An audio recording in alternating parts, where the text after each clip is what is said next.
Edward's day out. Once upon a time, there was a little engine called Edward. He lived in a shed with 5 other engines.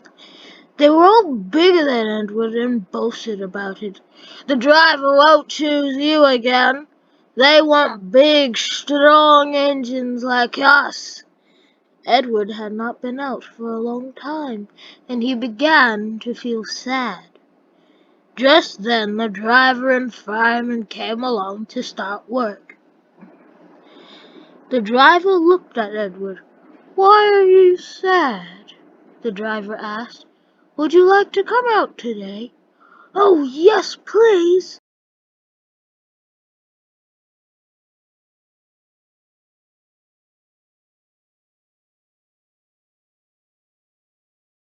said Edward.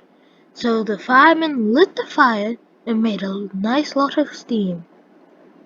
Then the driver pulled the lever and Edward puffed away.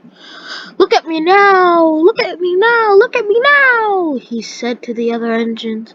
The other engines were very cross at being left behind. Away went Edward to get the coaches.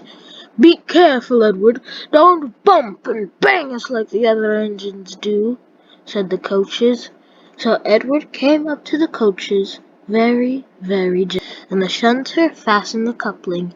"Oh, thank you, Edward," said the coaches. "That was very kind. We're glad you're taking us today."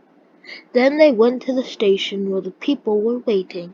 "Get in quickly, please," whistled Edward.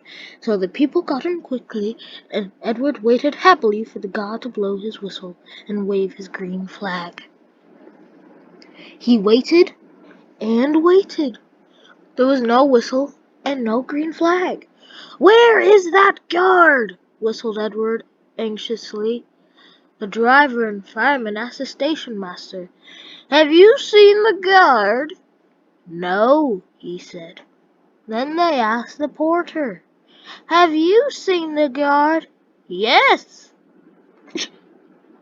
"Last night," said the porter. The driver and fireman shook their heads. "Are we ever going to start?" said Edward. Just then a little boy shouted, "Here he comes!" And there the guard was, running down the hill with his flags in one hand and a sandwich in the other. He ran onto the platform, blew his whistle, and jumped into the brake coach. Edward puffed off. He did have a happy day. All the children ran to wave at Edward as he passed, and he met old friends at all the stations. He worked so hard that the driver promised to take him out again the next day. "I'm going out again tomorrow. What do you think of that?" he told the engines at the shed that night, but he didn't hear what they thought, as he was so tired and happy that he fell asleep at once. Once upon a time, there was a little engine called Edward. He lived in a shed with 5 other engines. They were all bigger than Edward and boasted about it. "The driver won't choose you again," they said. "He wants big, strong engines like us." Edward had not been out for a long time. He began to feel sad. Just then, the driver and fireman came along to start work.